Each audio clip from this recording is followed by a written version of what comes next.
what is Pitras, what is Pitra Dosh in Kundli when we see, and what are the remedies, and what is the performance in the Pitra Paksha? You know, we are going through a Pitra Paksha right now.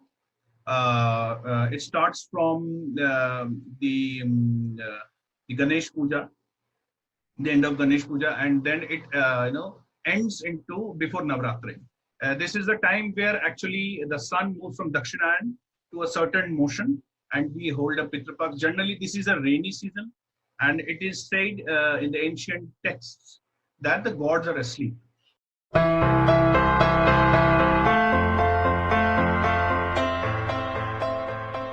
Good afternoon. The purpose of this video is the lot of nonsense that is going on in the especially in the YouTube world, in the digital space, about this whole Pitra Dosha and all that stuff. I'm sorry to say, but this is obnoxious, absolutely. And the person who are doing this actually are doing a very bad karma, because you need to understand a very basic thing. Now, before I start, let me give you the references. Okay, the reference of this Pitra and Pitra Paksha are from a very old Purana. Now, there are only two Purans in our Hindu mythology or Hindu ecosystem. Okay, one is the Garud Puran, and another is the conversation between Nachiketa and the Lord Yama. Okay, now Purana are generally Smriti texts, that is, people who have it is not written, it has been spoken and memorized and handed from one generation to another generation. So a lot of adulteration has gone into this. So we must understand the difference between Puranas and the written texts. Smriti and Shruti. Okay, the written texts like Mahabharata and Ramayana are there in the palm leaves, and these Puranas are also there, but they are basically philosophical treatises or philosophical ideas of the great sages. This is the book that I am referring to, Garud Purana, an abridged version written in English by Ernest Wood and S.V. Subramaniam. Now, Garud Purana is one of those where Narayan or Vishnu is talking to his disciple, the Garud, who is asking the questions about what happens after death, what rites should be performed, how the ancestors are relieved from the rite, and what should be done annually by the generations to come. Now, in this Garud Puran, there is a very descriptive text or verse on the palace of Lord Yama, where every person has to go after crossing the 16 cities and Vaitarani river. Now, this palace of Yama has 4 doors. The 3 doors, that is 4 doors, facing the 4 directions: east, west, north, south. Now, the rest of the 3, except south direction, are the gates open for pure souls, sages, mokshas, and pitras who have attained certain level of spiritual practice and spiritual elevation, who have gone beyond their materialistic desires and who don't have anything left as to be fulfilled. They just gone beyond those. The south end of the direction are specially reserved by for the people who are sinners, according to the context of the sinners are there in the Garud Puran, who are the sinners. And this is where the most excruciating, painful experiences are handed over to an Atma by the Dwarpalas. There are 2 Dwarpalas, and the messengers are also there. I will just tell you the names of the messenger as well. So this is where the Pitras enter, and they either become, the Atma enters and they become either Pitras or Pretas. Now let us start from the whole Pitra thing. So Pitra Paksha, this is the time when we remember our ancestors and also offer water. Let me give you a small start with what is Pitra. Okay, let me give you an example, or let me give the reference. Pitra comes from 2 words, that is Pitrajita, that is acquired, or a property that is given from our forefathers or father. That is what we have got from our fathers. And another word is Pitrajatam, that is that is for father's sake, or anything that is related to our forefathers. From this, the word Pitra has come in our dictionary. Now, Pitra Paksha has been celebrated for a huge number of years, more than 2,000, 3,000 years. We can't exactly pinpoint when it started, but it's certainly a most important ritual, and it is followed by all the rest of the civilization as well. In it, very different from for example, the Day of the Dead and so on and so forth. So ancestors are remembered by everybody. So now let's start with what exactly is Pitra and how they become Pretas. Many Puranas like Vayu Purana, Matsya Purana, Padma, Markandeya, Garud Puran also have reference of Pitras. Now let's come to the categories of Pitra. So there are basically 3 types of categories when Pitra are categorized. The first category is the most important. These are the forefathers of the gods. Now you must understand, just like us, the humans, gods are also ancestors. So they are the best categories, and they live there. Now comes the next category, the medium category. You can say these are our normal human pitras, our forefathers who have attained moksha. Now, how they have attained moksha is very simple. They have attained moksha because they have gone beyond materialistic desire. The third thing, that is the most difficult part, is when a pitra becomes preta. What really happens is the souls who do not reincarnate due to illusions or untimely death, or whose shraddh has not been conducted by their generations, becomes preta. Preta, because they live in pretalok.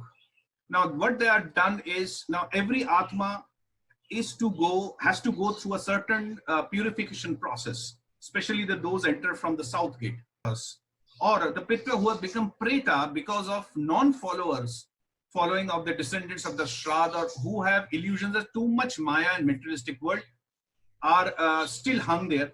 And what happens during this Pitra Shraddha or Pitra Paksha, they come down to us, the generation, and ask for water, especially water, and are also asked for respects.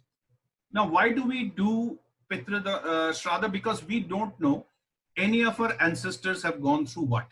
So on this Shraddha, all the ancestors' rites are conducted. Now, why water? Now, let me give you a very interesting story quickly. When the king Bhagirath brought down, Ganga, because he had found out that, his uncles are being tormented. So he brought down Ganga with the boon of Shiva. Shiva brought down Ganga, river Ganga. So there was a scarcity of water in the heaven and Pitralok. That is why they are very thirsty and hungry as well. That is why we offer rice bowls to them. And during this time, one of the most important remedial measures one has to do is offer water daily for 15 days to this Pitra. And how it is to be done, I'll tell you. Very simple method. You don't have to go and do all the complicated nonsense shit that, that people are propounding or people do. You don't have to engage on those.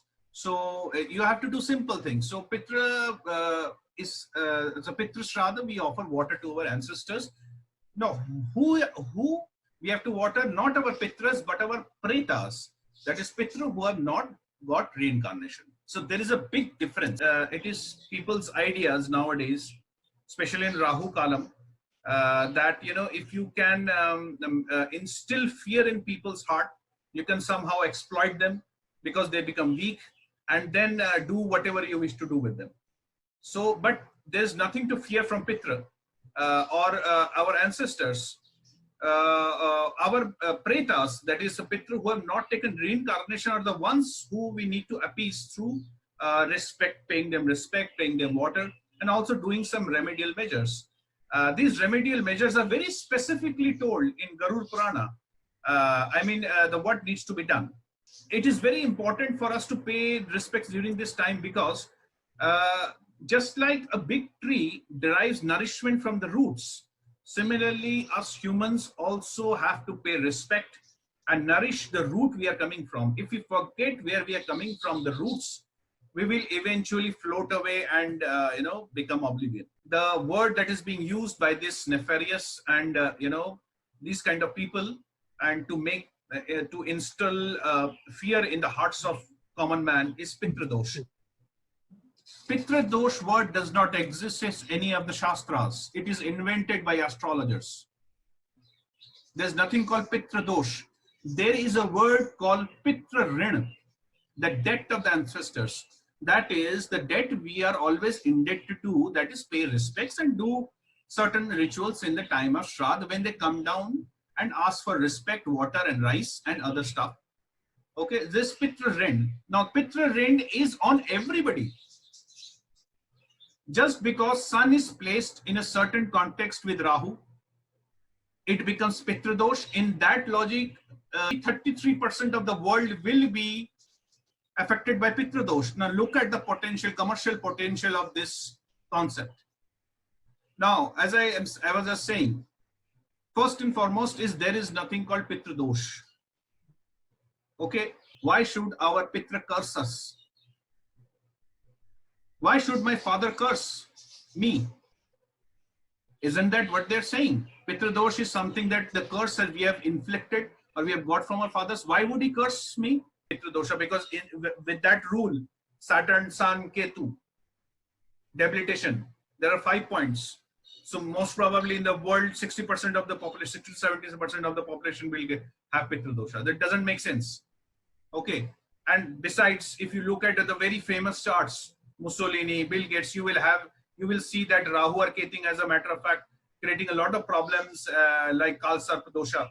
There are 12 kind of Kalsarp Dosha. So there will be in one of the Kalsarp Dosha. So Rahu as such is, there is a big myth over Rahu that Rahu really does this and does that. It's nothing like that. So what I'm saying is, if your sun is in a bad position, it is mandatory that you do these rituals in these times. And also finally, to your viewers, please do one Vishnu Sahasra Nam if possible. It will take 15 minutes only. It is 1,000 names of the Vishnu. Do it in name of your fathers, and that's all. In any of the Pitra Paksha days, just do once Vishnu Sahasra Nam, and that's all you need to do. And that is all there to it in propagating our ancestors. Thank you very much for giving the query and answer, as you have been always helpful.